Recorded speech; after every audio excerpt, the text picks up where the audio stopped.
résultat du scrutin. Nombre de votants 573, nombre de suffrages exprimés 558, majorité absolue des suffrages exprimés 280, pour l'approbation 194, contre 364. L'Assemblée nationale n'a pas approuvé la déclaration de politique générale. Conformément à l'article 50 de la Constitution, le Premier ministre doit remettre au Président de la République la démission du gouvernement. La séance est levée. Bien, eh bien, vous avez entendu, comme nous, 364 voix contre la confiance à François Bayrou. C'est par une large majorité que François Bayrou, ce soir, et son gouvernement, que François Bayrou est renversé. Si on fait le compte très rapidement et qu'on additionne effectivement les voix des uns et des autres, eh bien, on se rend compte qu'il y a 330 voix si l'on additionne tous les groupes de gauche qui avaient donc appelé à voter contre et le RN plus l'UDR d'Éric Ciotti, 330 voix. On est à 364. Le groupe Lyot avait également annoncé son intention de voter contre. 330 plus 23, 353. Il y a eu 11 voix de plus qui ont voté contre la confiance, sans doute chez les Républicains. Et c'est effectivement à peu près les chiffres que vous donniez. En tout cas, le résultat est là. C'est par une large majorité que François Bayrou est renversé ce soir. Il n'y a pas eu de surprise. Écoutons Boris Vallaud pour le Parti socialiste. Un rejet massif et il ira présenter sa démission au président de la République. Dans son intervention, il n'a à aucun moment tiré les conséquences, souligné les responsabilités, la sienne, celle du président Emmanuel Macron dans la situation financière et budgétaire grave dans laquelle se trouve le pays. Pour ce qui concerne les socialistes, nous avons d'une certaine manière exercé l'opposition comme on exerce le pouvoir, avec responsabilité, prenant des risques, acceptant de rechercher le compromis pendant plusieurs semaines. Mais depuis plusieurs mois, au fond, nous n'avons reçu que indifférence, silence et en définitive trahison de la part de celui qui avait pu faire adopter un budget. Dans l'été, c'était le grand silence, après avoir présenté le 15 juillet un budget dont on nous avait compris qu'il était pour l'essentiel à prendre ou à laisser. Pendant l'été, le Premier ministre ne préparait pas le budget, il préparait sa sortie. Et au fond, il l'a voulu telle qu'elle s'est déroulée aujourd'hui. Nous avons profité de ce moment d'expression dans l'hémicycle pour rappeler que, contrairement à ce que disait le Premier ministre, il existait un autre chemin, un chemin qui n'est pas indifférent à la question des déficits, de la dette, mais qui choisit d'épargner celles et ceux qui n'ont que leur travail pour vivre, de les soutenir dans leur pouvoir d'achat, là où il aurait été fait la promesse d'efforts supplémentaires, voire de sacrifices insoutenables pour celles et ceux pour lesquels la fin du mois n'est pas le 30 mais le 15. Nous avons dit que c'était aussi le moment du patriotisme économique et de la justice fiscale en mettant à contribution plus et mieux celles et ceux qui le peuvent. Les très grands patrimoines qui ont plus que doublé en 10 ans, les multinationales qui payent moins d'impôts que les PME et qui bénéficient de plus d'aides. Nous avons dit aussi qu'au déclin, nous choisissions la relance, avec un soutien à nos services publics, l'hôpital, l'école, un soutien à nos entreprises partout dans le territoire pour préparer l'avenir. Là où le sentiment qui était le nôtre, c'est que depuis trop longtemps, le gouvernement, le président de la République lui tournait le dos. Nous savons, comme nous avons eu l'occasion de le dire il y a déjà un an, à gauche, qu'il n'y a pas dans l'hémicycle de majorité. Encore qu'il en existe une dans le pays, la majorité des vies difficiles, la majorité des Françaises et des Français qui attendent et espèrent le changement. et que dans l'hémicycle, une majorité d'entre nous ait été élue dans l'élan de Front républicain avec la promesse de ne rien céder à l'extrême droite. C'est la raison pour laquelle, non seulement nous proposons un autre chemin politique, qui n'est pas celui de la politique d'Emmanuel Macron qui nous a conduits dans cette impasse, mais que nous proposons aussi une autre méthode, de faire confiance au Parlement dans sa capacité à construire des majorités texte par texte, sur la base des propositions qui seraient les nôtres si nous sommes appelés au gouvernement, ou si nous étions amenés à discuter. Mais nous sommes disponibles pour l'exercice des responsabilités. Parce que quand on renverse un gouvernement, quand on formule des propositions, bien évidemment, nous sommes prêts à les mettre en œuvre et à en rendre compte devant les Françaises et les Français. Voilà ce que nous avons dit aujourd'hui. Ce n'est pas un rendez-vous que nous avons souhaité, que nous avons espéré. Il y a quelque chose d'assez triste et d'assez grave, mais toute notre énergie aujourd'hui doit être tournée vers les Françaises et les Français qui espèrent ce changement. Nous sommes prêts à l'incarner avec la gauche et les écologistes dans un esprit républicain et parlementariste. Merci.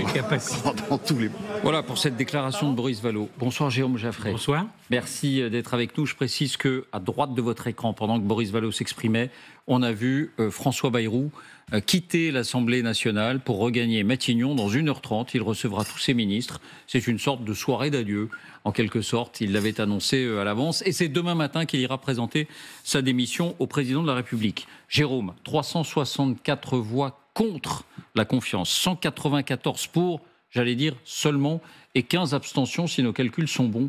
Quel est le principal enseignement de l'ampleur de ce vote ? C'est un vote massif. C'est un vote massif contre François Bayrou, que celui-ci a préparé avec constance, avec effort, pour y parvenir. Je rappelle que la censure pour Michel Barnier avait été votée par 331 députés. Donc nous avons, vous voyez, 364, nous en avons 33 de plus. Même si ce n'est pas le même type de vote, c'est quand même massif. C'est massif et je dirais d'abord, ça pèse extrêmement lourd sur le climat politique et par définition sur le climat économique, sur le climat social, sur l'attitude générale des Français. C'est d'abord la démonstration que notre système politique aujourd'hui est bloqué.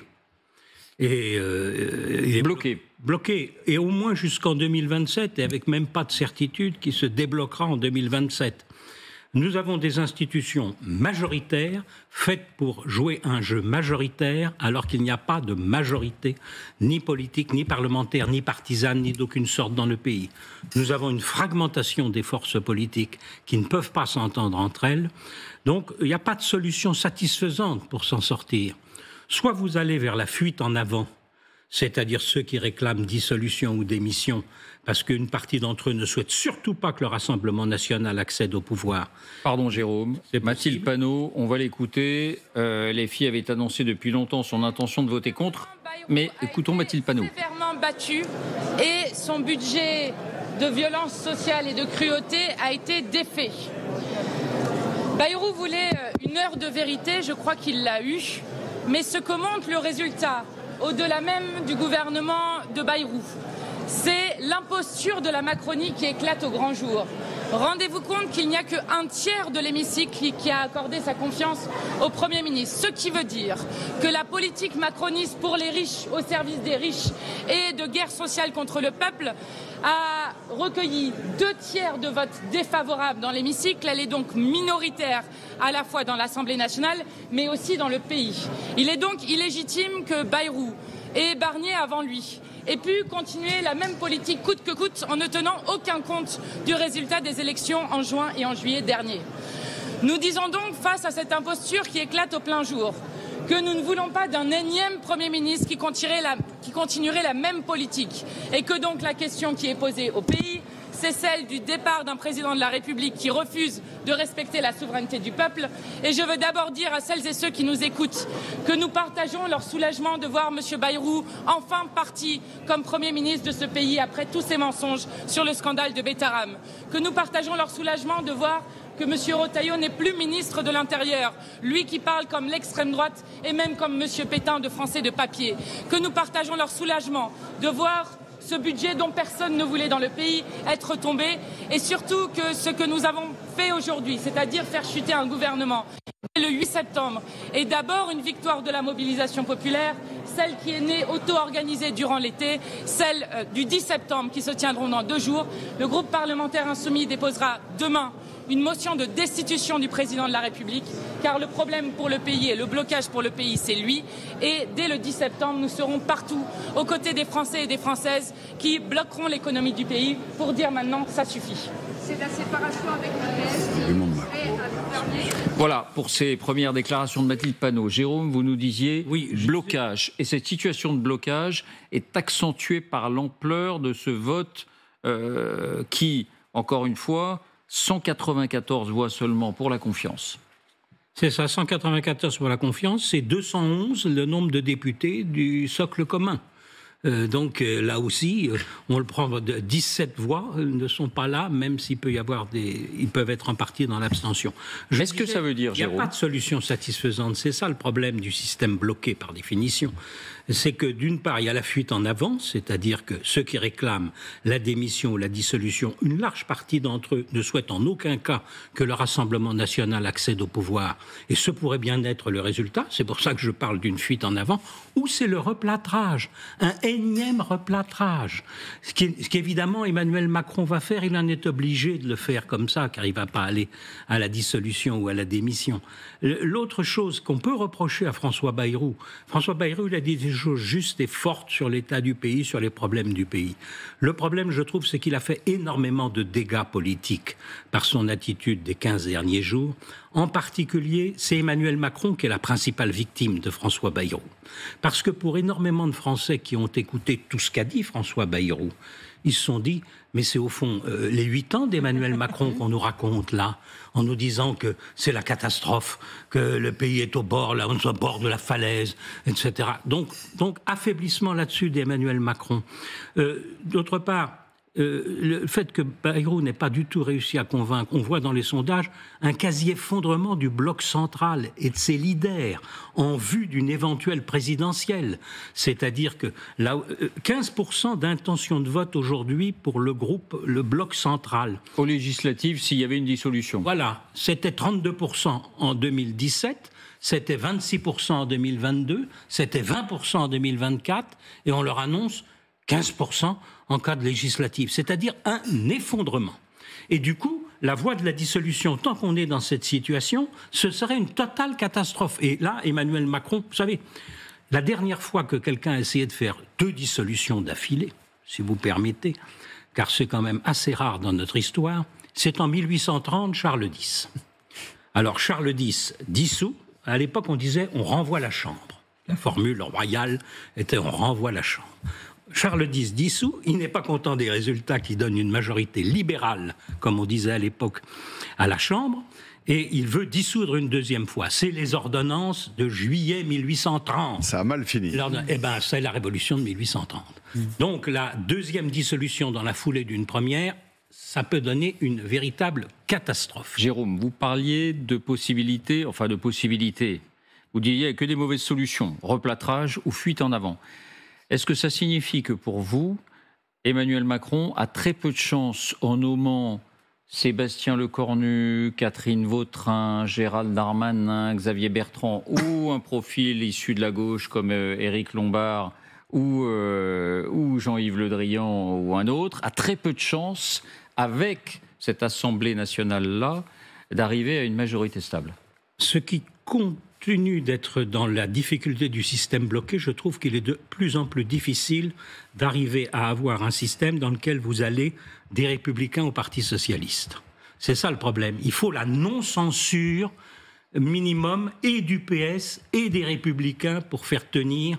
Alors les Républicains peuvent participer au gouvernement ou ne pas y participer, mais il faut non-censure. Or le problème, c'est que l'affaiblissement du bloc central et de Macron fait que les demandes pour accepter la non-censure croissent et sont totalement antagoniques entre les Républicains et les socialistes. Or, pour accepter... Vous savez que Bruno Retailleau, poussé, il faut bien le dire, par Laurent Wauquiez, qui joue un jeu particulier, il faut bien le dire, de sabotage absolu de la présidence de Bruno Retailleau, pour commencer, veut un contrat de gouvernement.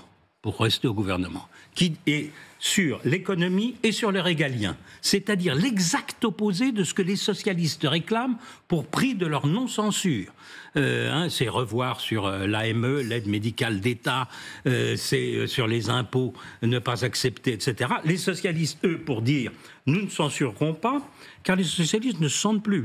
Ils considèrent, d'abord, ils réclamaient Matignon, premièrement, bon, sans vraiment le vouloir, mais au moins ça permettait d'installer l'idée qu'ils étaient redevenus un grand parti politique. Sans vraiment le vouloir ou sans vraiment y croire? Alors, laissons le bénéfice du doute sur cette question. Mais si vous voulez, les socialistes considèrent qu'éventuellement maintenant, ils pourraient aller à des... Vu l'effondrement du bloc central, vous avez à la fois les républicains et les socialistes qui considèrent qu'éventuellement, en cas de législative, ils peuvent se refaire une santé, même fortement.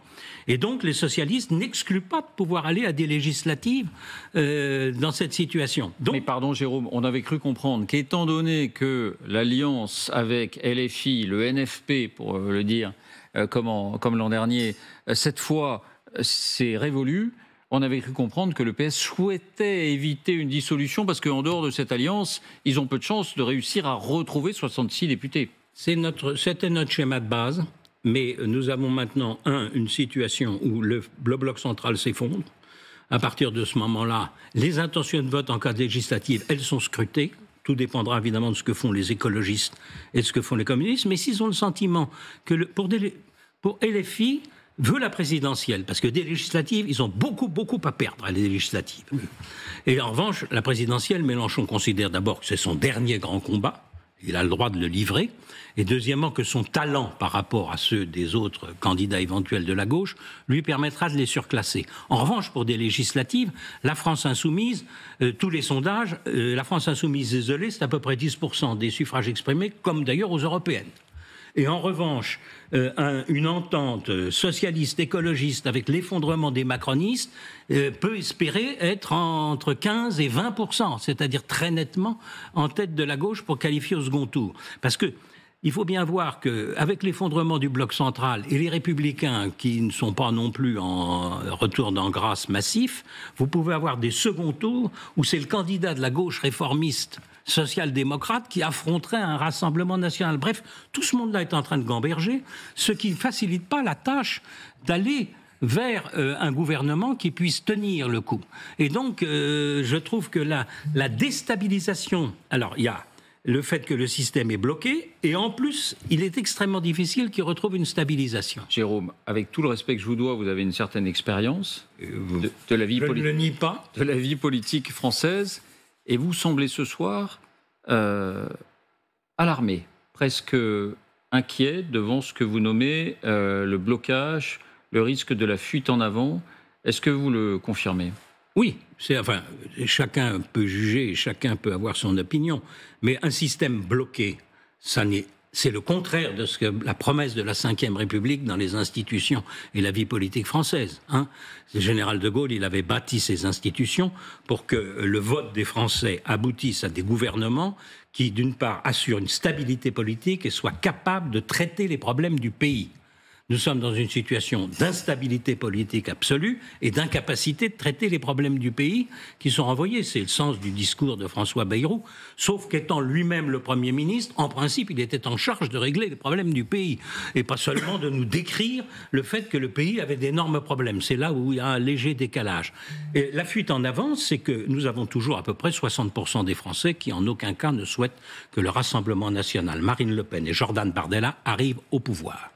Or, nous avons une situation où il n'est pas du tout exclu qu'une dissolution puisse d'abord créer une assemblée encore plus ingérable que celle-ci, ce qui aboutira à une démission forcée du président de la République. Je rappelais, sans passer quand même par les Trois Glorieuses de 1830, mais au moins la démission forcée, c'est-à-dire qu'à ce moment-là, il n'y a plus de solution possible. Une deuxième dissolution coûte sa place au président. Et donc la politique... La France insoumise et le Rassemblement national jouent ce jeu-là. Et ce qui me fait penser que c'est le phénomène nouveau, c'est que le Parti socialiste d'un côté et les Républicains de l'autre, dont il faut, pour assurer un front de stabilité politique, il faut que vous ayez d'abord le bloc central qui gouverne seul, avec ses 15% aujourd'hui, et ayant vu les macronistes depuis 8 ans comme ça, il y a besoin d'autres qui les rejoignent, c'est de plus en plus difficile. Et d'autre part, si vous avez un contrat de gouvernement négocié par Retailleau avec le bloc central pour aller dans le régalien et l'économie, les socialistes, la censure me paraît peut-être pas dans les 8 jours ou les 15 jours, mais très probable assez rapidement. Et inversement. Et inversement, si c'est une personnalité socialiste, comme Olivier Faure l'exprimait encore ces derniers jours, vous dites, si le plan d'économie budgétaire est revu à ce point que la masse d'impôts dépenses soit plus importante que la masse d'économie, à ce moment-là, LR, eux aussi... Les républicains ne peuvent pas accepter qu'il y ait un Premier ministre de gauche, enfin estampillé clairement de gauche, et encore moins socialiste, à Matignon. Donc, alors, ça s'est durci. Vos questions, vos réflexions peut-être sur l'ampleur de ce vote qui, selon Jérôme, change un peu la donne de cette crise politique et l'accentue, lui donne encore plus d'ampleur. Oui, parce que c'est vraiment la démonstration de la faiblesse du bloc central et du coup d'Emmanuel Macron, évidemment, de ce sur quoi il pourrait s'appuyer. Mais ce qui me semble aussi, c'est la principale victime de cette crise politique, c'est quand même le budget et l'idée de faire des économies ou de retrouver une trajectoire relativement raisonnable. Parce que dans le meilleur des cas, ce que vous appelez la fuite en avant, c'est-à-dire qu'il y a un Premier ministre qui arrive à trouver un accord avec un pacte de non-censure, etc. Quoi qu'il en soit, le budget, il sera la réduction de l'augmentation des dépenses sera divisée par 2 peut-être. Et donc ça, quoi qu'il arrive, me semble-t-il, on aura de ce point de vue-là une mauvaise image. À tout prix, non ? Alors là, c'est à François qu'on s'adresse. Honnêtement, je le crains. Cela dit, c'était dans les cours depuis la dissolution. La dissolution interdisait l'ajustement budgétaire. La seule façon de le faire, c'eût été d'associer les LR d'avant et le bloc central d'avant la dissolution, et puis de passer entre les gouttes, pour des raisons qui tiennent, je ne sais pas, à la psychologie du président, que sais-je, l'inefficacité des tractations de l'époque, ça n'a pas été fait. Le coup est tiré. Et de ce point de vue, je pense que le prochain n'arrivera pas davantage à le faire. J'aurais une question pour Jérôme. Au fond, cette fragmentation, cette tripartition, merci. Est-ce que vous y voyez quelque chose de structurel ? Ou bien, c'est-à-dire la disparition du fait majoritaire avec laquelle nous allons devoir composer, alors que, comme vous le disiez, on a des institutions qui, en principe, doivent au moins le traduire, ou bien est-ce que c'est un phénomène conjoncturel ? Pour préciser ma question, on a entendu le président nous dire il faut s'habituer aux coalitions, etc. Au même moment, Trump était élu avec une majorité franche, Keir Starmer avec une majorité qui n'avait pas été obtenue depuis 200 ans. En Grande-Bretagne. En Grande-Bretagne. Donc on se dit, est-ce que ça n'est pas conjoncturel ? Mais j'aurais aimé connaître votre avis. Évidemment, c'est le point d'interrogation. Il y a 2 façons de fonctionnement de système politique possible. Vous avez la confiance. C'est le système de la Ve République du général de Gaulle. C'est-à-dire que le pouvoir bénéficie de la confiance des Français. Et à ce moment-là, il peut agir. Il peut faire des choses. Ça a bien fonctionné longtemps. Et ça crée. Et l'autre modèle, c'est le compromis. Vous avez des forces antagonistes, mais qui trouvent des terrains d'entente. Et là, la question... Bayrou, il avait 2 obsessions. Hein. La dette, comme on disait, le poumon, et la proportionnelle. Mon étonnement, c'est qu'il n'ait pas fait passer la proportionnelle dans les quelques mois où il était à l'Assemblée, à poste de Premier ministre. Qu'est-ce que ça aurait changé ? Il a réussi l'exploit de faire passer la réforme de ce mode de scrutin à Paris, Lyon et Marseille. Lors de sa conférence de presse, d'ailleurs, il s'en est vanté. Il aurait pu soumettre la proportionnelle. Parce que la proportionnelle, alors, elle conduit normalement au compromis. Parce que vous avez... À ce moment-là, alors le problème, c'est que les alliances se font après le vote et pas avant le vote, mais dans l'état où est notre système politique, ce serait déjà pas mal qu'on ait des systèmes d'entente. Mais l'inconvénient de la proportionnelle, et c'est ça qui nous sépare des autres pays européens, c'est que nous sommes avec un système présidentiel extrêmement fort et une obsession présidentielle des leaders politiques qui pensent que c'est par la présidentielle que se conquiert le pouvoir. Et jusqu'à une date récente, par exemple, je ne sais pas où il en est, et ce serait intéressant si vous avez l'occasion de l'interroger sur LCI un jour ou l'autre, Édouard Philippe était convaincu qu'en cas d'élection en 2027 à la présidence de la République, le président élu aurait sa majorité absolue. La paradoxe inouïe de la période d'aujourd'hui, c'est que c'est aujourd'hui le Rassemblement national et Marine Le Pen qui rétabliraient le plus la stabilité politique. Ce qui est un argument incroyable pour eux, puisque nous considérions jusqu'à présent qu'un des éléments qui jouaient contre le RN, Marine Le Pen et Bardella, c'était des facteurs d'instabilité sociale, politique, de tension dans la société. Mais ils peuvent dire, Marine Le Pen, élue présidente, si par hypothèse elle peut se présenter, peut avoir une majorité absolue dans une dissolution qui suivrait son élection, parce qu'elle a à la fois une base populaire extrêmement puissante et la légitimité à ce moment-là de l'élection acquise, comme les cas précédents. Nous avons eu ça, Mitterrand, Chirac, Sarkozy, Hollande, Macron en 2017, ça avait marché systématiquement, au point presque qu'en 2022, Macron considérait que c'était une règle écrite, qu'il n'y avait pas besoin de faire campagne, que ça s'était toujours passé comme ça. Et là, ça ne marcherait pas forcément avec un Édouard Philippe élu président de la République. Et c'est ça, la fragmentation de toutes les autres forces fait que le bloc aujourd'hui, il est du côté du RN, qui va jouer son argument, ça va être, mais rétablissons un système politique stable, organisé, et qui fait qu'on peut prendre des décisions dans notre pays, et on voit. Alors maintenant, si dissolution il doit y avoir, le problème du président et de ses troupes, si tant est qu'on puisse encore parler des troupes du président, une dissolution, ça se prépare. Exactement le contraire de ce qui a été fait le 9 juin 2024. Une dissolution, ça se prépare. Ce qu'on peut reprocher à Bayrou, c'est que c'est sur le vote de confiance qu'il se fait renverser. Normalement, Bayrou aurait dû aller à une négociation avec les forces politiques sur le budget, cher à Route. Voilà, les efforts qu'il faut faire, etc. Vous les acceptez pas, vous les acceptez. Je suis prêt à telle concession, je suis pas prêt à telle concession, mais il faut arriver à un résultat, etc. Et puis à la fin, si les partis votent la censure, vous pouvez prendre à témoin le pays en disant il y a des efforts à faire, les partis politiques l'en empêchent, ils censurent le gouvernement, je demande au pays de trancher. C'est ça le principe de la censure. C'est 1962, l'Assemblée renverse Georges Pompidou, c'est juste avant le référendum, le général de Gaulle dissout l'Assemblée en prenant le pays à témoin. Dès lors, et en 68, ça s'est un peu passé de la même façon. Donc on est dans une situation... Or là, dans ce cas-là... Là, avec le vote de confiance, c'est Bayrou qui est responsable de sa chute. C'est pas les partis, c'est pas l'Assemblée. C'est ça l'erreur historique que fait Bayrou dans cette affaire. À son profit personnel en faisant un grand discours, un beau discours, un discours fort, mais c'est une faute d'utiliser le vote de confiance alors que c'est la censure qui permet de faire que. Deuxième chose, il faut réorganiser ce bloc central.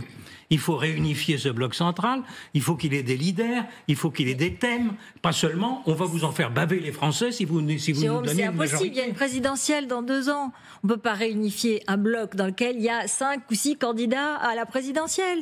En fait, c'est le régime, c'est notre régime de la Ve République qui empêche que on ait aussi et les compromis et c'est là comment et vous voulez. Et qui ne permet plus la confiance. Mais bien sûr, parce qu'en fait, on a là, qu'est-ce qui se passe? La prochaine étape pour toutes les personnalités qu'on peut citer et qui devraient s'asseoir autour d'une table, c'est 2027, ou c'est la présidentielle si elle est anticipée. Au mieux. Exactement. Au mieux. Hervé, Géraldine, sur ce score, encore une fois, plus important peut-être que ce qu'on imaginait contre François Bayrou, 364 voix contre, 194 voix pour, ça va presque du simple au double. Et sur Jérôme, qui nous dit ce soir, blocage, et on ne voit pas comment un nouveau Premier ministre pourrait s'assurer d'une majorité, même très relative. Vos commentaires ou vos questions? Alors, le blocage préexistait, on le sait, Michel Barnier en est mort, entre guillemets, au sens politique du terme, bien sûr. Il va bientôt être député. Hein, voilà, ce qui prouve qu'on n'est jamais tout à fait mort dans la vie politique. L'arithmétique de l'Assemblée nationale n'a pas changé, elle produit cette situation de blocage, cette situation d'impasse. Toute personne qui s'est retrouvée en voiture ou à bicyclette dans une impasse sait que si on fait la fuite en avant, comme le disait Jérôme, on finit dans le mur. Donc quand on est dans une impasse, on peut soit s'immobiliser, j'ai peur que ce soit ce qui va se produire maintenant quant à la situation budgétaire, on va chercher une solution qui ressemble à une immobilisation du pays, on va essayer de négocier des petits petits bouts contre des petits bouts. Ne fâchez personne. Voilà, ne fâcher personne pour obtenir la non-censure des uns et des autres et essayer de faire passer un budget. J'ai presque envie de dire, qu'importe ce qu'il contient, parce qu'il faut un budget. Et sinon, il faudrait, quand on est dans une impasse, j'y reviens, il faudrait reculer. Pour l'instant, le président de la République n'a pas du tout l'air décidé à reculer. Mais si on fait le bilan de cette longue séquence, au fond, moi, ce que je trouve un peu paradoxal, c'est que ce qui était le calcul et le pari d'Emmanuel Macron en 2017, c'était ce qu'on a appelé le « en même temps », c'est-à-dire réunir une mouvance centrale avec les raisonnables des deux bords qui pourrait constituer une alliance propre à élaborer une politique qui apporterait la solution aux problèmes principaux du pays. Aujourd'hui, cette question est toujours posée. On la voit se poser à l'Assemblée nationale, mais Jérôme pointe à juste titre que le facteur clé qui a changé, c'est l'effondrement du bloc central autour duquel étaient censés s'agréger les raisonnables de gauche et les raisonnables de droite. A fortiori, dans le calendrier que pointait Route, c'est-à-dire avec l'arrivée imminente de la période pré-présidentielle puis de la campagne elle-même, plus personne n'a envie de s'allier avec un bloc central qui diminue comme peau de chagrin parce que sinon les échéances suivantes sont perdues d'avance. Et donc cette situation de blocage, je trouve qu'à la fois elle donne raison au pari politique, à la lecture politique d'Emmanuel Macron en 2017, mais elle débouche pour lui et pour François Bayrou sur un échec politique particulièrement rude qui ne donne pas beaucoup de solutions pour la suite. Information attendue, le vote du groupe LR. Rappelons, 49 députés ont voté pour la confiance à François Bayrou, 27. Donc, d'une certaine manière, selon la consigne de Bruno Retailleau, enfin la consigne, le mot pas tout à fait le bon, contre 13. 13 voix contre, 9 abstentions. 27 pour, 13 contre, 9 abstentions du côté de LR. Donc c'est vous qui disiez, le groupe LR aujourd'hui, d'une certaine manière, n'a plus d'unité, comme au moment de la réforme des retraites. C'est confirmé avec ce vote. Ils n'apportent pas leur confiance à un gouvernement dans lequel siège leur propre président avec le rang de ministre d'État. Je ne sais pas si Jérôme a vu une situation équivalente, mais moi ça ne me dit rien. Disons qu'il y a quand même un conflit Wauquiez-Retailleau qui explose. Laurent Wauquiez avait donné la liberté de vote à ses députés. Je suis votre chef, donc je vous suis. Qui était, tout en disant que lui-même votait la confiance, c'était quand même le clou absolu de la position politique. Et là, je trouve qu'effectivement, c'est un signal extrêmement difficile. Laurent Wauquiez n'a pas fait que ça. Il a, sur LCI, hier, dans l'émission d'Elisabeth Martichoux, il a annoncé qu'il souhaitait qu'il y ait un rassemblement des droites pour désigner le candidat à la présidentielle allant de Gérald Darmanin à Sarah Knafo. Sarah Knafo, c'est pour ne pas citer Éric Zemmour lui-même, puisque ce sont les co-dirigeants de Reconquête. Donc on est dans une situation où il englobe en fait jusqu'à l'extrême droite. Car Reconquête est quand même à la droite du Rassemblement national. Il n'a pas dit s'il intégrait le Rassemblement national dans ce bloc. Il ne l'inclut toujours pas dès lors que le Rassemblement national ne révise pas son programme économique. Mais en fait, il nous dit en gros, allons de la droite à l'extrême droite pour désigner le candidat. Et d'une certaine façon, il y a du coup deux lignes politiques qui existent maintenant au sein des Républicains. Ça dépasse de beaucoup un affrontement personnel entre Wauquiez et Retailleau. Wauquiez regarde avec une partie de ses troupes vers le RN, très clairement, et l'hypothèse d'un RN qui gagnerait ou qui aurait une majorité relative, car en cas de dissolution, un RN qui reviendrait avec 230 ou 240 députés, c'est à peu près l'évaluation qu'on peut faire aujourd'hui. 230 ou 240 députés, les LR renforcés après des législatives pèsent d'un poids extraordinaire dans l'Assemblée qui va venir. Et Bruno Retailleau, il est sur un autre schéma, lui. Il est sur le schéma où c'est avec le bloc central qu'il est parti, et il faut récupérer l'électorat qui votait Macron et fermer la voie au RN qui est son adversaire. Donc, le vote que vous venez de dire, 27 pour chez les LR, 13 contre, 9 abstentions, il nous dit ça. Il nous dit division profonde chez les Républicains. Et vous voyez bien que s'il faut s'entendre, parce que le problème de Macron, c'est un front de stabilité politique à installer. C'est-à-dire, au fond, ceux qui ne veulent ni de la dissolution, ni de sa démission, sont ses amis. Il les aime. Il souhaiterait qu'ils puissent s'entendre. Il est prêt à distribuer les portefeuilles si on veut. Il n'y a pas de problème là-dessus. Y compris donc le Parti socialiste. Oui, à la limite, le Parti socialiste ne veut pas rentrer dans un gouvernement avec les macronistes. Il n'est pas fou, le Parti socialiste. Alors là, pour le procès que ferait LFI, ce serait sans limite. Mais en tout cas, Macron, c'est ses amis, ceux qui veulent ni sa démission, ni la dissolution. Le problème, c'est que chez LR, le jeu que mène Laurent Wauquiez rend les choses très difficiles. Et du coup, le pacte de gouvernement que propose Bruno Retailleau me paraît avoir rendu beaucoup plus difficile la constitution du prochain gouvernement, beaucoup plus difficile le fait d'arriver à la non-censure des socialistes à terme, si on met la baisse de l'aide médicale d'État, parce que c'est ça qu'ils veulent, et Retailleau en tête, c'est le thème Retailleau. Donc, il y a dans ce vote, dans ces indications, dans ces 364 voix contre, c'est quelque chose qui pèse plus lourd que ce qu'on attendait. Bon, réaction de Gabriel Attal. Emmanuel Macron doit désigner un négociateur. Sous-entendu, un négociateur pour sonder les uns et les autres et tenter, à partir peut-être de l'équation budgétaire, de donner sa satisfaction à chacun et de trouver une majorité qui, à défaut d'être stable, pourrait en tout cas durer quelques mois. On en est là. On en est là. Désigner un négociateur. Quatrième République, grandeur nature. Tous ceux qui se sont penchés sur l'histoire de la Quatrième République, c'est ce qu'on appelait le tour de piste, où un président du Conseil pressenti faisait le tour des différentes forces politiques. Et dans le propos de Gabriel Attal, c'est aussi la claque pour Emmanuel Macron, accessoirement. C'est pas lui le négociateur, Emmanuel Macron. C'est pas lui. Or, l'article 5 de la Constitution de la Ve République, il est absolument décisif, c'est que c'est le président qui, par son arbitrage, dit l'article 5, assure le bon fonctionnement des institutions. C'est ça qui est perdu aujourd'hui, est perdu dans le fonctionnement du système politique et perdu pour Emmanuel Macron. Il n'assure pas l'arbitrage. Et donc Gabriel Attal lui dit, passez la main, en gros, parce que vous n'y arriverez pas, vous êtes trop répulsif pour y arriver. Donc vous voyez la bagarre interne du bloc central macroniste sur Emmanuel Macron lui-même. Je trouve que la soirée est intéressante. Alors le texte plus long de Gabriel Attal, pardon, et je vous donne la parole ensuite, Géraldine. Je propose que le président de la République désigne un négociateur en actant dès le départ qu'il ne sera pas Premier ministre. Il sera chargé, le négociateur, de réunir les forces politiques représentées à l'Assemblée pour bâtir un accord d'intérêt général et ensuite nommer un Premier ministre qui sera le garant de cet accord. Mais je vous livre entre-temps le commentaire de l'Élysée. Emmanuel Macron nommera un Premier ministre dans les tout prochains jours. Bon, vous me direz, les tout prochains jours, ça rappelle Fernand Reynaud, dans un certain temps, je crois. Donc c'est vrai que ça peut vouloir dire tout, et non pas son contraire, mais enfin ça peut vouloir dire 3 jours, ça peut vouloir dire 15 jours, peut-être.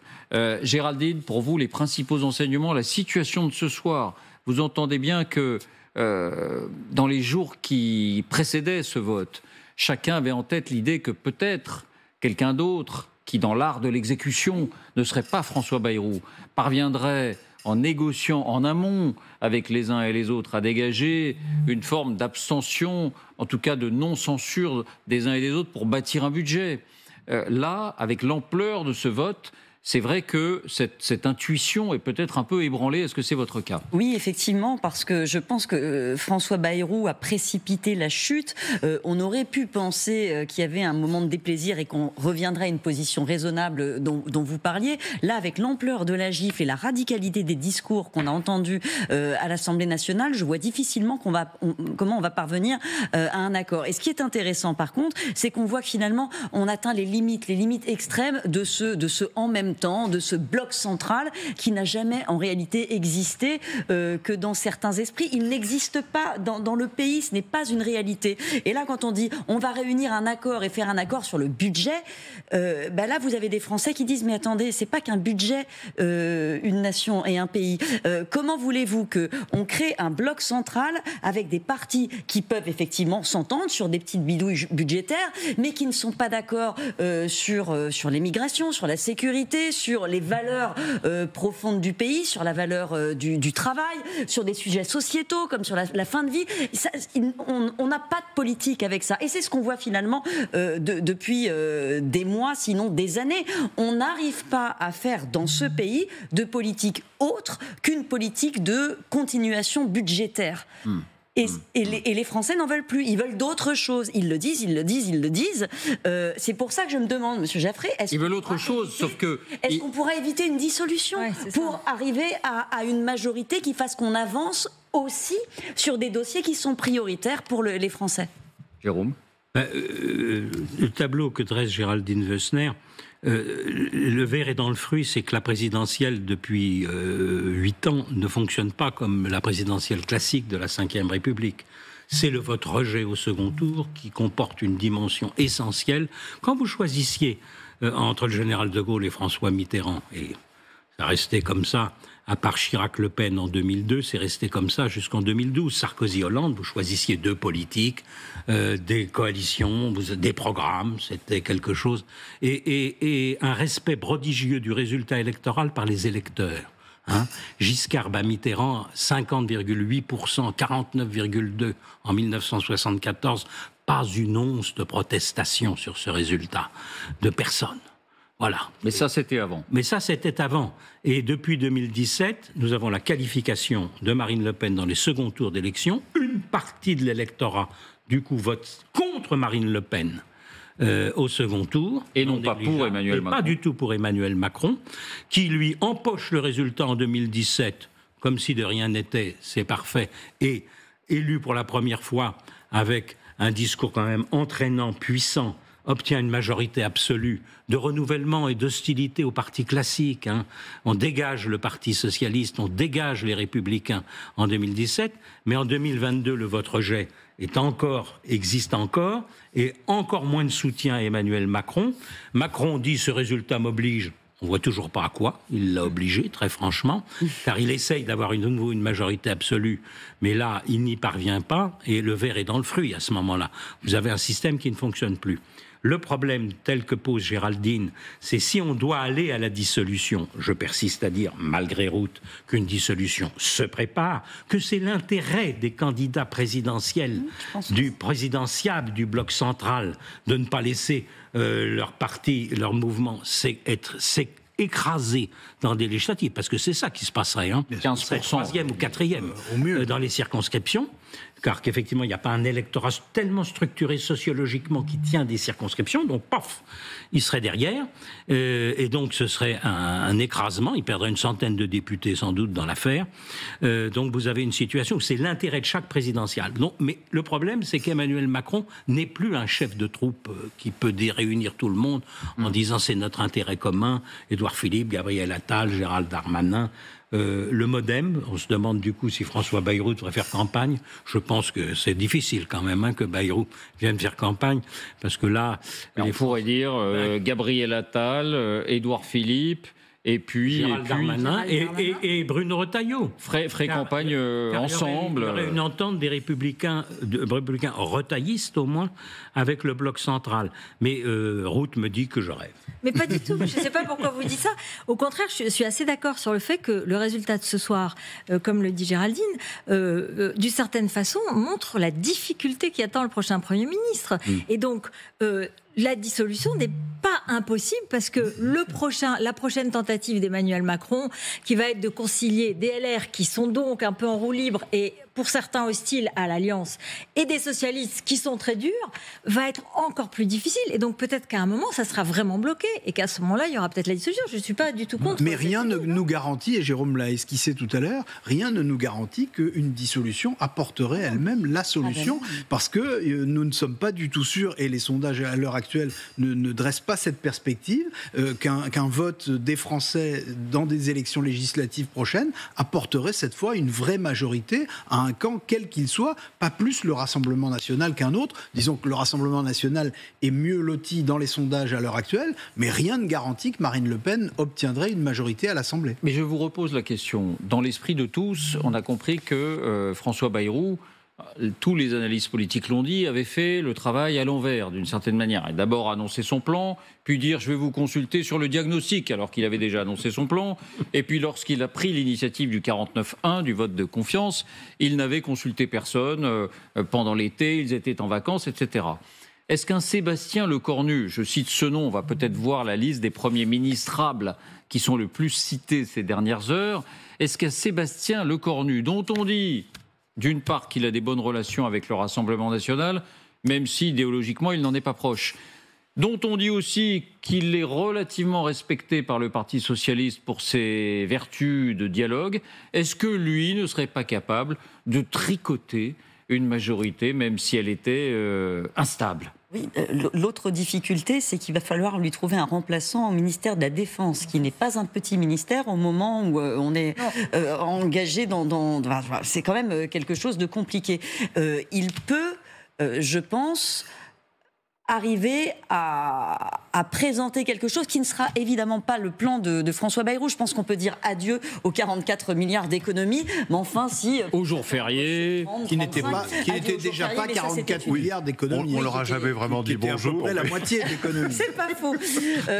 Mais en fait, là, il ne faut pas se leurrer. On n'aura aucune mesure importante. On aura quelque chose qui satisfasse un peu Bruxelles, mais Bruxelles n'est pas très exigeante, elle sait très bien la situation dans laquelle se trouve le pays, et surtout qui permettent à chacun une posture qui leur permette d'aborder les prochaines phases, les prochaines séances sans avoir perdu la face. Donc oui, là on revient à j'aime pas le dire, mais là ça va être de la politicaillerie, de la vraie popole. Il faut de la tambouille, quelqu'un qui soit capable de le faire de façon à ce qu'on avance, qu'on soit pas totalement bloqué, ça veut dire au minimum voter un budget et que chacun puisse se mettre en ordre de bataille. C'est pas souhaitable non plus d'avoir des partis affaiblis au moment où la campagne se prépare. Elle va être fondamentale, cette campagne de 2027. Donc il ne faut pas non plus vouloir résoudre avant des problèmes qui ne trouveront leur solution que dans ce débat national dont on a besoin et qui ne doit pas être altéré par des querelles préalables. Voilà, oui. Non, je partage votre sentiment, mais d'abord, il n'est pas sûr que 27 soit résolutoire. Non. Deuxièmement, ça va être très long d'ici 2027, très très long, tel que vous le décrivez, politique aérienne, etc., avec tous les risques d'explosion. Il est tout à fait possible qu'il y ait un choc extérieur. Je partage votre avis sur Bruxelles. C'est pas cher, Bruxelles. Hein. On leur jette un quartier de viande un peu symbolique et puis ils vont se taire. Ils voient bien que c'est le bazar et ils n'ont pas intérêt à ce que la France s'effondre. Mais il y a d'autres gens qui peuvent être plus nerveux. C'est justement les marchés financiers, nos prêteurs. C'est pour ça que je reparle de dissolution. Je vous donne quand même une information. Ce qui s'est passé et que vous avez vécu en direct avec nous revêt à ce point une importance particulière que la BBC, Sky News, la RAI et d'autres grandes télévisions européennes diffusaient en direct le discours de François Bayrou. On n'est plus du tout dans la petite politique française. On est dans la deuxième économie, le deuxième pays d'Europe qui est dans une situation incertaine et qui inquiète toute l'Union européenne. Parce que pour vous dire, enfin, il faut quand même lire ce qu'en disent les commentateurs à l'étranger. Moi, j'ai gardé pas mal de contacts, notamment aux États-Unis et pays anglo-saxons. Même les gens de gauche sont juste sidérés de l'état du débat. Enfin, on a l'habitude de railler François Bayrou dans son discours de vérité. Il a une phrase qui, à mon avis, fera date et restera dans l'histoire. C'est quand il a dit: vous avez le pouvoir de faire tomber le gouvernement, vous n'avez pas le pouvoir d'effacer le réel. Et nos voisins sont estomaqués de ce que le débat public aujourd'hui en France efface totalement le réel. On vit dans une quatrième dimension et c'est aussi ce qui inquiète nos voisins. Parce qu'il y a le discours politique, mais il y a aussi l'opinion qui soutient finalement cette contestation qui n'a pas l'air non plus d'être tout à fait dans la réalité. Abordons, si vous voulez, ce qui va se passer dans les prochaines heures. On l'a dit, François Bayrou réunit tous ses ministres ce soir, mais il ne s'agit plus d'une réunion amicale. Ministres qui sont furieux. Hein. Ils sont furieux. Furieux contre François Bayrou et la façon dont il a géré la chute de son gouvernement. Donc, j'aimerais une petite souris pour voir comment réellement ça se passe là. Voilà, donc il faudra que le buffet soit bien garni pour réconcilier tout le monde. Ça, c'est ce soir à Matignon. Demain matin, il se rend à l'Élysée pour présenter sa démission au président de la République, qui, nous a-t-il fait savoir, va nommer un Premier ministre dans les tout prochains jours. Donc, qu'est-ce qui va se passer ? Emmanuel Macron décroche son téléphone, il appelle les uns et les autres, les visages qu'on a vus s'afficher tout à l'heure, qui sont les plus souvent cités, Catherine Vautrin, Gérald Darmanin, Sébastien Lecornu, et peut-être à gauche, Éric Lombard, Jean-Yves Le Drian, on a dit qu'il n'en avait pas envie, mais ça peut être Bernard Cazeneuve, même si il n'est pas aimé des socialistes, ou peut-être Xavier Bertrand ou Yaël Braun-Pivet. Il les appelle et il leur dit quelle serait ta feuille de route si tu étais à Matignon pour tenter de garantir une majorité, en tout cas d'éviter d'être renversé dans les tout prochains jours. Oui, c'est ça qui se passe, Ruth ? Déjà, le prochain Premier ministre va arriver avec un travail préalable qu'a demandé François Bayrou à ses équipes ce matin, qui sera fait donc pour demain matin. C'est-à-dire que tous les pôles et les thématiques ont préparé les dossiers sur les urgences, les thèmes à traiter, ce qui a été fait, etc. Il y a une volonté de fluidifier le travail pour qu'il n'y ait pas de perte de temps, comme ça avait été le cas la dernière fois. Et donc ça, c'est un petit caillou de sa part pour montrer la bonne volonté, même si c'est lui qui a provoqué la chute du gouvernement. Ensuite, oui, moi je crois qu'il a... Enfin, je sais pas, j'ose espérer que le président a déjà choisi. Qu'il a déjà choisi. Mais oui, c'est quand même... Enfin, je veux dire, ça fait 2 semaines qu'on sait ce qui va se passer. Et que donc, en fait, là, on en est... Et que même, je vais aller plus loin, et que même le futur Premier ministre a déjà discuté et a déjà commencé, justement, à présenter sa feuille de route au président pour le convaincre. Il va arriver à trouver cet accord. Et encore une fois, ce qui va se passer, et quand on parlait de Sébastien Lecornu, c'est le profil le moins urticant, entre guillemets. D'une part, effectivement, il a d'assez bonnes relations avec le RN, voilà. Il n'a pas de contentieux avec le PS et il est assez habile politiquement, et puis il a la confiance totale d'Emmanuel Macron. Après, c'est un peu trop l'homme d'Emmanuel Macron, donc ça sera une des questions, évidemment. Mais moi, j'ai une petite question, c'est que c'est quand même l'homme qui demande 6,5 milliards de plus dans le budget à la dernière minute. C'est prévu par la loi de programmation. Non, il l'augmente. Ah non, pas du tout. Il l'augmente. C'est au-delà de la loi de programmation. C'est 3 milliards cette année et 3 milliards 3 milliards cette année, 3 milliards et demi l'année prochaine. Au-delà de la loi. Mais c'est le double, c'est beaucoup plus. Non. Et ça se fait, et c'est normal. C'est la décision de la France dans le cadre de la guerre avec l'Ukraine. Enfin, pour l'Ukraine. Donc, il demande une augmentation du budget substantielle pour les 2 prochaines années et il va se retrouver à négocier avec les socialistes pour baisser les économies et donc il y aura pas mal de contradictions, vous voyez. Dans quel ordre est-ce que ça se passe ? C'est-à-dire, est-ce qu'un président de la République nomme un Premier ministre et lui dit « charge à toi pour constituer ton gouvernement de négocier avec les uns et les autres et de t'assurer donc que tu ne seras pas renversé dans les prochaines semaines » ou bien est-ce que le nouveau Premier ministre putatif doit d'abord faire la preuve, doit d'abord s'assurer avec les uns et les autres qu'il ne sera pas tout de suite renversé. Dans quel ordre ça se passe ? Un peu des deux, en réalité. On est dans l'inédit, de toute façon. Donc, la logique des institutions, c'est que le président appelle une personnalité, lui confie la responsabilité de former une équipe gouvernementale, équipe qu'ensuite le Premier ministre vient soumettre au président de la République pour qu'il nomme le gouvernement. Ça, c'est l'épure de notre système. Mais comme on est dans une situation d'extrême confusion, et que, ne l'oublions pas, Emmanuel Macron vient de nommer coup sur coup 2 premiers ministres qui sont tombés assez rapidement. Michel Barnier, dont on pensait qu'il avait une bonne équation politique, et François Bayrou, dont on pensait qu'il avait l'habileté nécessaire pour arriver à tisser cette ébauche de majorité. Rien de tout ça n'a fonctionné. Donc quand on loue les qualités qui sont réelles de Sébastien Lecornu, qualité de négociateur, habile, sympathique, tout ça est bien sur le papier, mais rien ne garantit qu'il ait de meilleurs résultats que François Bayrou. Donc logiquement, Emmanuel Macron, si je suis ce que dit Ruth, doit avoir une idée en tête depuis quelque temps. Néanmoins, je pense qu'il aura eu intérêt à écouter attentivement ce qui s'est passé cet après-midi à l'Assemblée nationale, parce que ça avait quand même du sens, les propos des uns et des autres, aussi bien la division dont on a parlé chez les Républicains que la brutalité des propos tenus par le président du groupe socialiste. Donc tout ça, ça compte dans ce que lui va essayer de fabriquer. Et ensuite, il va faire à nouveau un pari, parce qu'il faut être honnête, dans une situation telle que l'a décrite Jérôme tout à l'heure, c'est forcément un pari que va faire le président de la République. À nouveau, il va choisir une personnalité en espérant que cette personnalité réussisse à constituer quelque chose, ce quelque chose étant vraiment le minimum de ce qu'on peut attendre, c'est-à-dire un accord de non-censure sur le budget du Parti socialiste et peut-être même des Républicains, allez savoir. Et ça va être très difficile à trouver, mais on va partir de très bas. N'attendons pas un budget très ambitieux, ni des mesures de redressement spectaculaires. Et s'il n'y arrive pas, si ce Premier ministre, à son tour, n'arrive pas à faire voter un budget ou qu'il est renversé, est-ce que c'est la dernière chance d'Emmanuel Macron, Jérôme ? Alors, vous allez loin. Mais il n'a plus droit à l'erreur, disait François Hollande hier à la tribune. Si nous regardons les précédents historiques, alors j'ai parlé de Charles X tout à l'heure, maintenant je passe à MacMahon et Gambetta, et à Mirand. MacMahon et Gambetta, c'est l'affrontement de 1877-1879.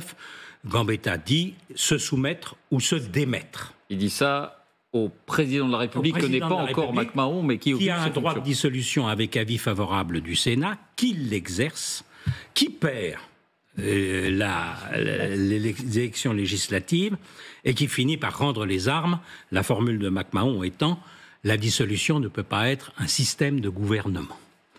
Et en 1924, Mirand, président de la République, à ne pas confondre avec Mitterrand, Mirand, lui, a pris position, alors que le président de la Troisième République n'a pas à intervenir dans la vie politique ouvertement, publiquement, a pris position dans la campagne électorale contre le cartel des gauches. Le cartel des gauches gagne les élections législatives et refuse d'entrer en contact avec le président de la République. Au bout d'un mois, Mirand démissionne. Si vous censurez les premiers ministres successivement, vous faites partir le président. C'est la stratégie de la France insoumise. L'événement de cette fin d'été, c'est que le Rassemblement national s'est rallié à cette stratégie. Alors que jusque-là, il n'était pas sur cette position. Il exigeait plein de contreparties pour ne pas faire renverser le gouvernement, en particulier sur l'immigration, sur l'argent européen, sur plein de choses. Maintenant, il dit on va voter les motions de censure, il faut sortir, il faut aller le plus vite possible vers des élections, parce que le RN pense que des élections, il en sortira vainqueur. Donc, le Cornu, par exemple, dont on dit qu'il est proche, qu'il a de bonnes relations avec le RN, c'est pas vraiment le problème. Deuxième inconvénient de Le Cornu, c'est la décalque d'Emmanuel Macron politiquement pour les observateurs et très vite les Français. C'est quelqu'un de très très proche. L'intérêt logique du président Macron, d'abord, c'est il n'a pas intérêt à avoir comme Premier ministre, me semble-t-il, mais avec Macron, depuis le 9 juin 2024, je ne jure de rien, parce que le soir de la dissolution, sa force politique faisant 14% des voix, je jurais à l'antenne de LCI 5 minutes avant que ça n'était pas possible, alors que Route avait des informations disant ça va se faire, ça va le faire, et c'est Route qui avait raison, bien sûr. Et nous avions donc une situation où il faut garder LR au gouvernement, ça, parce que sinon le gouvernement est réduit juste à ce qui reste du bloc central, c'est-à-dire une sorte de moignon politique. Voilà ce que c'est devenu. Donc il faut essayer de garder LR au gouvernement et il faut par ailleurs éviter que le Parti socialiste vote la censure. Alors effectivement, la priorité absolue pour les Européens tout entiers, et peut-être même maintenant pour les marchés financiers, François Langlais, c'est la stabilité politique de la France. C'est-à-dire faites 10 milliards d'économies, mais assurez la stabilité politique, et même vos 10 milliards, vous les promettez, si vous ne les faites pas, on en reparlera, et donc on verra plus tard. À ce point-là. C'est certain. À ce point-là, François. Si vous voulez, dans ce couple dont je parlais, le problème budgétaire en lui-même n'est pas un problème insurmontable, et tout le monde le voit bien, pour un pays grand comme la France, qui de surcroît bénéficie d'une relative solidarité, au moins politique, de la zone euro. Le problème, c'est l'instabilité politique. C'est-à-dire le fait que le pays non seulement ne traite pas ses difficultés, mais puisse les aggraver. À partir du moment où vous avez quelqu'un qui pourra donner le sentiment d'être en place pour une durée raisonnable, probablement les inquiétudes s'apaiseront. Bon, donc je reviens aux jours qui viennent. Emmanuel Macron, dans une sorte de tentative de la dernière chance, si on vous a bien compris, dernière chance en tout cas avant une dissolution, si ceux qui nous regardent tentent de comprendre quelle est la mécanique institutionnelle d'une certaine manière. Emmanuel Macron tente de trouver un Premier ministre qui s'assure de ne pas être renversé immédiatement et qui s'assure de trouver un budget quitte à ne faire que 10 milliards d'économies, pour reprendre votre exemple, au lieu de 44. Encore une fois, quand on parle d'économie, le terme est un peu impropre, de ralentissement de dépenses. Il tente de trouver ce Premier ministre. Si ce Premier ministre est renversé, Emmanuel Macron n'échappe pas à une troisième dissolution, troisième élection législative en 3 ans, 2022, 2024 et dès lors 2025. Si ces législatives ne donnent pas de majorité, même relative, suffisante, à ce moment-là, il n'a d'autre choix que de remettre son mandat. Alors, il y a une autre hypothèse, car c'est ça le charme de 24 heures Pujadas. On évoque toutes les hypothèses possibles. C'est le Rassemblement national aura vraisemblablement une majorité relative, c'est de proposer au Rassemblement national le poste de Premier ministre, une partie de LR étant prêt à négocier avec le Rassemblement national. Après une dissolution. Après une dissolution. Et d'une certaine façon, ce serait à ce moment-là le Rassemblement national qui deviendrait le paratonnerre d'Emmanuel Macron pour finir son mandat. Puisque les Français, du coup, se diraient il faut quand même mieux qu'Emmanuel Macron reste pour nous protéger des excès éventuels du Rassemblement national.